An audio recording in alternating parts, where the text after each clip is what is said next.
It's a joy to be here with you today to mark 75 years of the People's Republic of China and to commemorate the world historical contributions of the Chinese Revolution.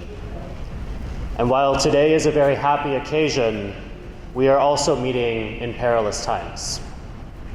The crisis of the imperialist system has led to the outbreak of punishing wars in Eastern Europe and Western Asia.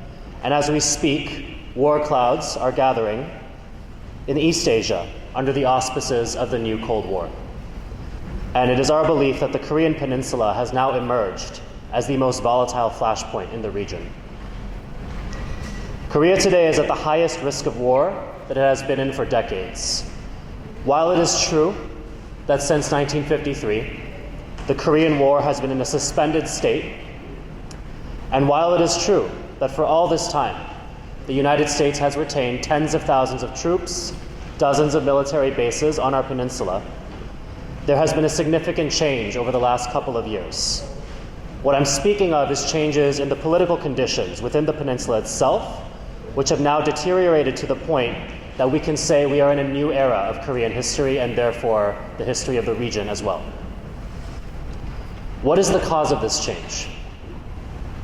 To begin, the South Korean regime today has deteriorated to a more reactionary and subservient position than it has been for decades.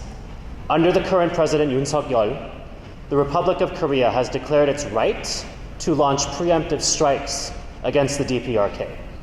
It has also declared Pyongyang its so-called principal enemy.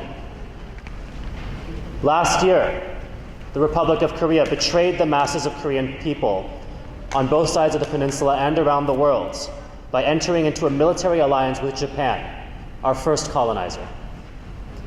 It has also rolled out the red carpet for a massive escalation in US war threats in Korea. In 2023, US forces Korea engaged in 200 days of war exercises on our peninsula. This spring, the militaries of 12 nations were invited to participate in these barbaric war games for the first time ever. And just last month, the United States and the Republic of Korea held a series of nuclear war exercises on our peninsula, initiating rehearsals for a nuclear strike on Korea, which are likely to only grow in their complexity and severity in the years to come. So given these and other escalations, the DPRK made the momentous decision earlier this year to abandon the strategy of peaceful reunification with the Republic of Korea. The DPRK now recognizes a paradigm of two hostile states on the Korean Peninsula for the first time in its history. This marks a definitive end to the era when peaceful reunification remained a possibility in Korea. The only party at the present moment that is speaking of reunification in explicit terms is the Republic of Korea, under the auspice of what it calls a new freedom-based unification doctrine. This calls for regime change in the DPRK via means of color revolution or by any means necessary. It is simply a recipe for war. So we are now in a sharper and more dangerous stage of the Korean anti-imperialist struggle. Consequently, the peninsula has now become the most volatile flashpoint in East Asia, where the contradiction between the forces of imperialism and anti-imperialism are at their highest, and therefore so is the threat of war. We must note that there has not been a single conflict on the Korean Peninsula since 1895 that did not involve outside powers or eventually spiral into a regional confrontation. If the US imperialists and South Korean ruling class succeed in achieving a war in Korea, this will spiral into a regional war and likely into a global one as well between nuclear powers. These conditions raise a point of strategic concern for the world anti-imperialist movement, and particularly for those of us here in the United States. As friends of revolution everywhere, as anti-imperialists, as socialists, we have to collectively recognize the need to confront the US's military encirclement of China. We also have to recognize the particular role of solidarity with the national liberation struggles of occupied countries in the vicinity. And we have to see that there is a special role that the DPRK plays in US imperialist strategy. The United States cannot always afford politically to antagonize China, because China has become a world power. However, Washington can always lean on the DPRK as a reliable scapegoat, and thereby achieve the same strategic aims in the region. We have to note that the new Japan-Korea-United States alliance and the Japan-Philippines alliance were both formed citing the alleged threat posed by the DPRK as their justification.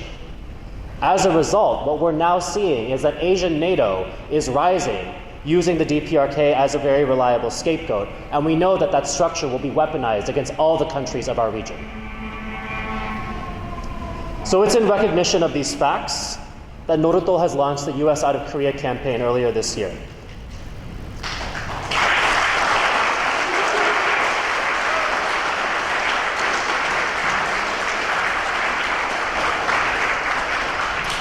I'm very proud and happy and grateful to note that a number of the organizations in attendance today have endorsed this campaign, joining more than 60 organizations around the US that have thrown their weight behind the call for the United States to leave Korea for good. The reason we call this campaign is to redirect the energy of the former peaceful reunification movement towards a direct confrontation with US imperialism. Since the end of Japanese colonialism, the process of decolonization and national liberation in Korea have been violently interrupted by the United States. For the past 79 years, the United States has waged a war against the Korean people, which is in actuality a war against all the peoples of Asia, all the working peoples of the world.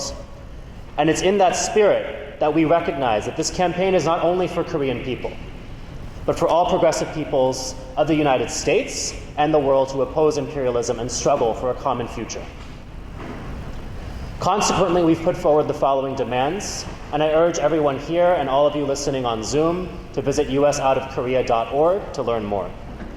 Our first demand is the full and permanent withdrawal of US troops and weapon systems from Korea and the immediate return of all Korean land, water, and airspace appropriated by the US military to the Korean people.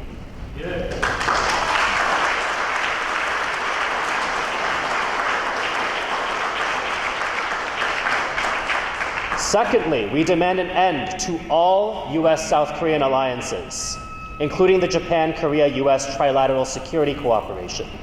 We demand an end to all US-South Korea joint command structures, the Combined Forces Command, the United Nations Command, any form in which they may take, recognizing that these primarily exist for the US to dominate South Korea militarily and use it as an appendage. Third, we demand an end to all US military exercises in Korea, all forms of war threats against the DPRK, including sanctions against the North Korea, whether they be implemented through the United States government or the UN Security Council. And fourth, we demand the US government divert spending from war, prisons, and policing.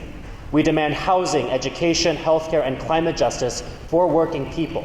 There are $1.5 trillion that the US expends on war alone every single year. Meanwhile, we have hurricanes buffeting Appalachia. We have homeless people in the streets of this city. We have more child poverty than we have seen in decades. We say enough is enough. Yeah.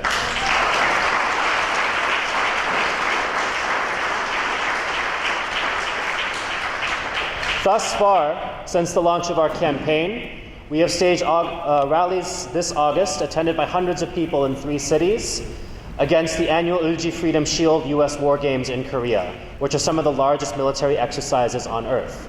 We will continue to mount and expand our resistance in the coming years. We invite everyone here to participate in that process and join us in the work of providing further education, not only to the general public, but also to the left concerning the U.S.'s role in Korea and the war threats that are emanating from it.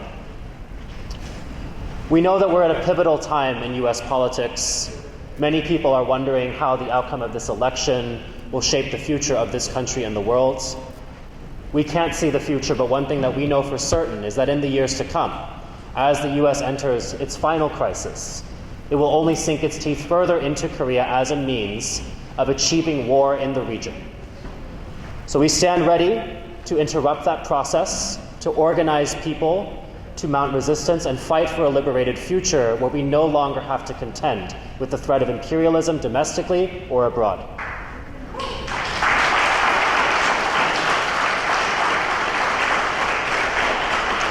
Thank you all for your time. We invite you all to pick up one of our palm cards with more information about our campaign at the table to my left. We'll be around all day, and we look forward to meeting with all of you soon. Thank you.